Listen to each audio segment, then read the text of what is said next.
G'day again. I've got a bit of news to report since the last crop report. Unfortunately, we've had a severe hailstorm at one of our new larger properties that's going to affect some of our volume for the 2021 season. Our Nangelock property, which is generally 1,000 tonnes, is out of action now this season because of tennis ball size hail that went through around New Year, and it's basically wiped out the property until hopefully we can get some fruit on it again in the 2022 season, but that's a long way away, unfortunately. What else I can report is the rest of the industry, or the rest of the region, is still looking quite good. That was luckily not affected by these severe weather events, and the rest of the crop still looks to be as we anticipated pre-Christmas.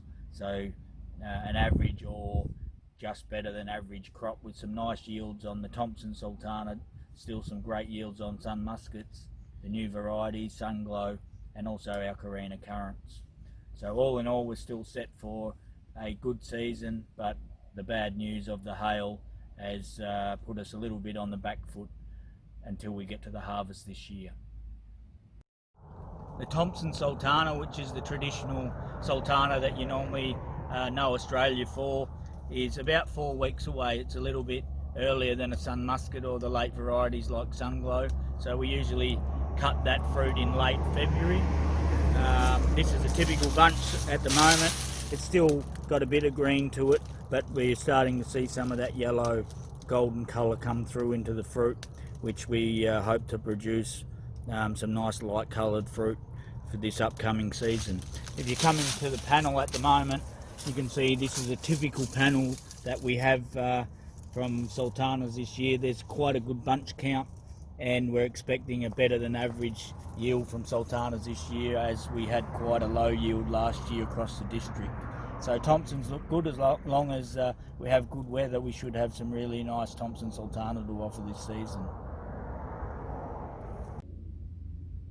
The Sun Musket is once again looking to be a star performer for our varieties in the Australian dried grape industry. This is a typical bunch of Sun Musket this year.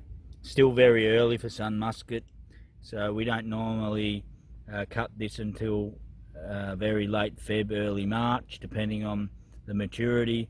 So it's still got another 6 weeks plus to grow and sugar up. So at the moment it's still quite green, a very loose bunch. The berries will get larger again and provide a really nice fleshy dried fruit product. As you can see on the vines here, this is a typical panel of Sun Musket. They're very consistent yield. Every year we tend to get a similar amount of fruit, so really happy with this product at this stage. But as I say, we've got quite a long way to go before harvest, so we're still in the hands of Mother Nature. Our currants crop looks really good. Fruit's starting to colour up now, but it's still got a good 4 to 6 weeks to go. As you turn the bunches around, you can see there's a lot of green and discoloration still through each bunch, so it's only at the very early stages of veraison. But this crop is typical of some of our good crops around the district.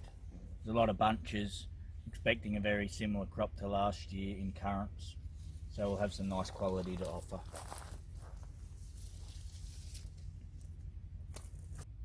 It's worth touching on Sunglow Sultanas again for this year's reports. We're expecting over 500 tonnes of this variety to come in this year. It's just another Sultana variety, which is a late variety that has really robust characteristics. It's big bunches, loose bunches. It's really good in wet weather conditions, and tends to be a very high yielding cropper. So we'll report on this Sunglow in coming weeks, but yields looking quite promising on this variety for this season. So that's it for this report. In summary, things still look very good for the upcoming harvest. We've obviously had that disappointment of the hail down at our golden dried fruits property, which is really hard to stomach at the moment. But apart from that, the rest of the region still looks fantastic, and we're set for a really good crop of fruit. We're just in the hands of Mother Nature now. We're still a good 4 to 6 weeks away from seeing any significant activity in the harvest, so we'll report back in another 2 or 3 weeks with a further update, and hopefully we'll have some further good news for you then. So until that time, it's bye for now.